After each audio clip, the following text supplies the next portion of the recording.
తెలంగాణ రాష్ట్రం అభివృద్ధిని ఓర్వలేక ప్రధానమంత్రి నరేంద్ర మోడీ యూరియా పంపించడం లేదని తెలంగాణ రాష్ట్రంలో బీజేపీ ఎంపీలు 8 మంది ఉన్నప్పటికీ యూరియా గురించి మాట్లాడకపోవడం శోచనీయంగా ఉందని సిద్దిపేట జిల్లా గ్రంథాలయం chairman Kedam Lingamurthy, single window chairman Bolishetti Shivaiah, market committee chairman Kandi Tirupati రెడ్డిలు అన్నారు. హుస్నాబాద్ వ్యవసాయ మార్కెట్ యార్డ్లో విలేకరుల సమావేశంలోనే కేంద్రంలో బీజేపీ ప్రభుత్వం 10 సంవత్సరాలు చేసిన అవినీతిని కాంగ్రెస్ ప్రభుత్వం బయట పెడుతుంటే ఎక్కడా గ్రామాల్లో ప్రజలు తిరగబడతారనే భయంతో యూరియా గురించి రైతులను పక్కదారి పట్టిస్తున్నారని అన్నారు. అంతేగాని యూరియా విషయంలో రాష్ట్ర ప్రభుత్వం ముఖ్యమంత్రి రేవంత్ రెడ్డి ప్రధానమంత్రి నరేంద్ర మోడీ దగ్గరకు వెళ్లి 17 సార్లు యూరియా కావాలని అడిగినప్పటికీ వినతి పత్రాలు సమర్పించినా స్పందించకపోవడం శోచనీయంగా ఉందని అన్నారు. తెలంగాణ రాష్ట్రంలో ఉన్న 8 మంది బీజేపీ ఎంపీలు యూరియాపై ఎందుకు మాట్లాడటం లేదని ఎంపీలపై ధ్వజమెత్తారు. ఇప్పటికైనా తెలంగాణకు అవసరం ఉన్నంత యూరియా ఇవ్వని ఎడల కేంద్ర ప్రభుత్వంపై కాంగ్రెస్ ప్రభుత్వం పోరాటం చేస్తుందని హెచ్చరించారు. ఈ సమావేశంలో vice chairman Banka Chandu, municipal floor leader Chittari Padma Ravinder, మాజీ councillor Vallapuraju, Punnasadi Lavanya, Bhukya Sarojana, Komati Swarnalatha, Satyanarayana, market committee డైరెక్టర్లు, సింగిల్ విండో డైరెక్టర్లు, కాంగ్రెస్ నాయకులు, కార్యకర్తలు తదితరులు పాల్గొన్నారు.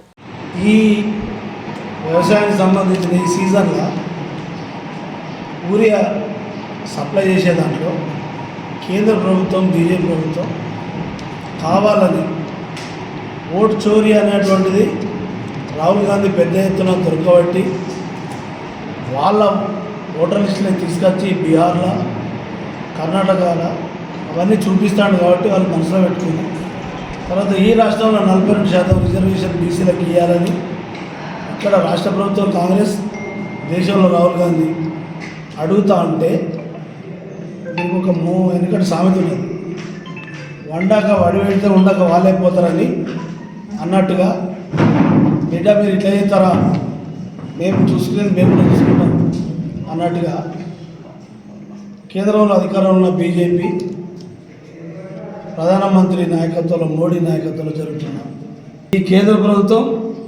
వచ్చిన 3 టర్ములల్లో కూడా రైతాంగానికి వ్యతిరేకం చెప్పడానికి ఎన్నో నిదర్శనాలు కనపడుతున్నాయి. 3 వ్యవసాయ చట్టాలు తెచ్చారు. పంజాబ్ వాళ్ళు, హర్యానా వాళ్ళు 1 సంవత్సర కాలం ధర్నాలు చేశారు. వాళ్ళు ఢిల్లీ వస్తామంటే రోడ్ల మీద మూలలు కొట్టారు. అయినా వాళ్ళ నారాజు తగ్గకుండా వాళ్ళ ఎర్రకోట దాకా వచ్చి భారతదేశ అత్యున్నత విలువ అయినటువంటి ఎర్రకోటనే వాళ్ళ చేతిలోకి పోయింది. మనకు అవమానం జరిగింది. అయినా కేంద్ర ప్రభుత్వానికి ఆలోచన కలుగుతుంది. కేంద్ర ప్రభుత్వం తీసుకొచ్చిన 3 నల్ల చట్టాలు, వ్యవసాయ చట్టాలకు ఆయన సారీ చెప్పిండు ఓపెన్గా ఉత్తరప్రదేశ్, హర్యానా ఎన్నికలలో.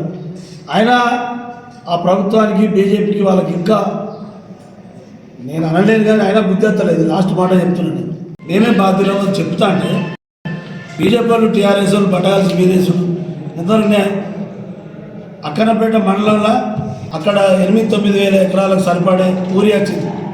మన ఉత్సవ మండలంలో 17,000 ఎకరాలకు పత్తి కానీ, వరి కానీ, జొన్న కానీ all types of crops urea వాడడానికి. అదే కోయళ్ళ 20-30 వేల ఎకరాలు. వీటికి వాళ్ళ దగ్గర రిపోర్ట్లు ఉన్నాయి కదా, ఆ రిపోర్ట్ల ప్రకారం పంపాలి కదా. మట్టి ఆగం చేసి కాంగ్రెస్ పార్టీ చేస్తలేదని, కాంగ్రెస్ పార్టీ అధికారంలో ఉంది కాబట్టి మేము కంపల్సరీ చేస్తాం అని ప్రవకరణ మన మంత్రి వాళ్ళు చెప్తుంటే వాళ్ళు ఢిల్లీ పోయారు. 17 సార్లు పోయింది ముఖ్యమంత్రి. వాళ్ళకి కొట్లాడాలంటారు. 17 సార్లు పోయింది. ఏది వాళ్ళతో ఏమైనా చాలే రావడానిక, వాళ్ళతో అడగడానికే కదా. కొట్లాడంటే నూనె బాగా మాట్లాడుకొని తిట్టుకున్నట్టుంటుందా?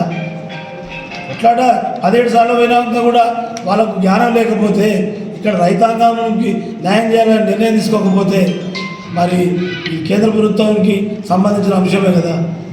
ఈ దేశంలో రైతు చేపట్టే మనం వివిధ రంగాల్లో పనిచేసే వాళ్ళు మనం బతుకుతాం అన్నం తిని.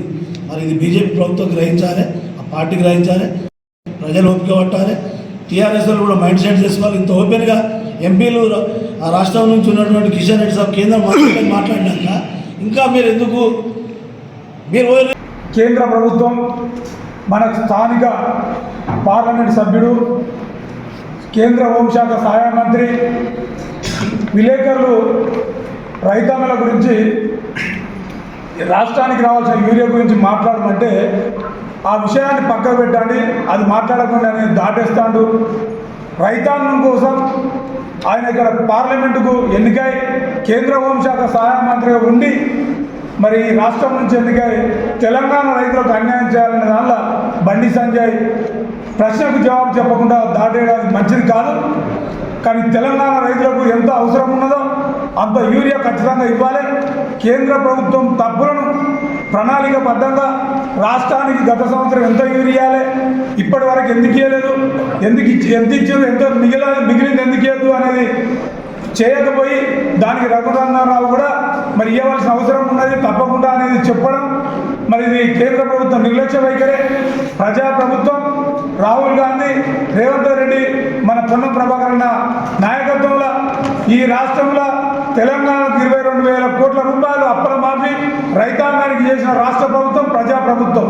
కానీ ఇవన్నీ అభివృద్ధి కార్యక్రమాలను చూసి ఓర్వలేక కేంద్ర రసాయన శాఖ మంత్రి మరి మోదీ, మరి బండి సంజయ్ గారు, కిషన్ రెడ్డి గారు, ఈ రాష్ట్రానికి సంబంధించిన బీజేపీ ఎంపీలు ఈ రాష్ట్రానికి మరి కొట్లాడి తీసుకువచ్చి ఈ రాష్ట్ర రైతాంగ పరిస్థితిని పరిష్కరించాలి తప్ప రోడ్ల మీదకి ఎక్కించి బదనాం చేయాలనే ఆలోచనను మరి రాబోయే రోజుల్లో మరి బీజేపీ ప్రభుత్వానికి ఈ రైతాంగం తెలంగాణ ప్రజలు గుణపాఠం చెప్పే అవసరం ఉంటుంది.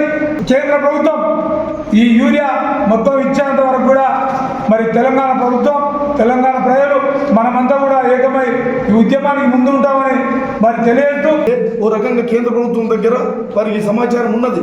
మన వలన ఏ విధంగా కట్టడి చేయగలుగుతాం, రైతులు సంతోషంగా ఉన్నారు కదా, వాళ్ళ లోపల ఒక అలజడిని సృష్టించాలి. వాస్తవానికి ఒక న్యాయంగా చెప్తున్నా, ఇప్పుడిప్పుడు చదువుకున్న యువకులు చదువుకున్న వాళ్ళు వచ్చారు. కానీ ఇంతకుముందు ఉన్న రైతులు అంటే 60% రైతులు చదువుకోని వాళ్ళు. వారు ఏది చెప్పినా నిజంగానే ఈ ప్రభుత్వం మనకు యూరి ఇస్తలేదు కదా, మనం పోయి చెప్పులు ఆడ నిలబెట్టు లైన్లో ఎండా వశపడలేక ఈ పరిస్థితులు ఎట్లా ఉన్నాయి, ఈ పరిస్థితుల్లో తట్టుకోలేక లైన్లో నిలబడి తెచ్చుకోవాల్సిందని వారిని కొద్దిమంది డైవర్ట్ చేస్తున్నారు. ఎందుకంటే మాయ మాటలు చెప్పి మభ్య చెప్పే నాయకులు మనకు ఇంతకుముందు ఉండే. వాళ్ళు ఏమంటున్నారు, వాళ్ళు ఒకటి నిజం ఎప్పుడు చెప్తున్నారు, ఎప్పుడు చెప్పిన వాళ్ళ కుటుంబంలో అబద్ధమే, బయట అబద్ధమే అని పాపం రైతుల్ని తప్పుదో పట్టించే పరిస్థితి చేస్తున్నాం. ఇక్కడ నుండి అయినా మేము ఏమంటున్నాం, దయచేసి మేధావి వర్గం అంతా ఒకటిగా ఉండి మేధావులం అంతా మనమంతా ఈ రైతులకు న్యాయం చేయాల్సిందిగా ఈ ప్రాంతం ఎంపీలు ఎవరైతే ఉన్నారో ఈ ప్రాంతం నుండి మీరు గెలిచారు, మీరు పార్లమెంటులో మీరు కూడా అంతకుముందు తెలంగాణ ఉద్యమం కోసం మా కాంగ్రెస్ పార్టీ గవర్నమెంట్ ఉన్నా కూడా న్యాయమే, ఎక్కడున్నా ధర్మమే అని మా పొన్నం ప్రభాకర్ అన్న పార్టీకి ప్రభుత్వం ఏదైనా పార్టీ ఏదైనా ఇక్కడ తెలంగాణ రావాల్సిందే అని పార్లమెంటు సాక్షిగా కొట్లాడి ఆ రోజు తెలంగాణ ఉద్యమాన్ని ఆయన ఆల్రెడీ వినిపించింది. ఈరోజు పార్లమెంట్లో బీజేపీ ఎంపీలు మీరు ఎందుకు అడుగుతలేరు, కాంగ్రెస్ పార్టీ ఎంపీలకు ఇక్కడ రేవంత్ రెడ్డి గారు పంపించి తుమ్మల నాగేశ్వరరావు టీం పోయి అందరు పోయి కేంద్ర మంత్రులను కలిసి ఇక్కడ మాకు ఇంత యూరియా ఇవ్వాల్సిందే అని వాళ్ళు ఎన్నోసార్లు చెప్పినా కూడా మీ దగ్గర స్పందన ఎందుకు లేదు?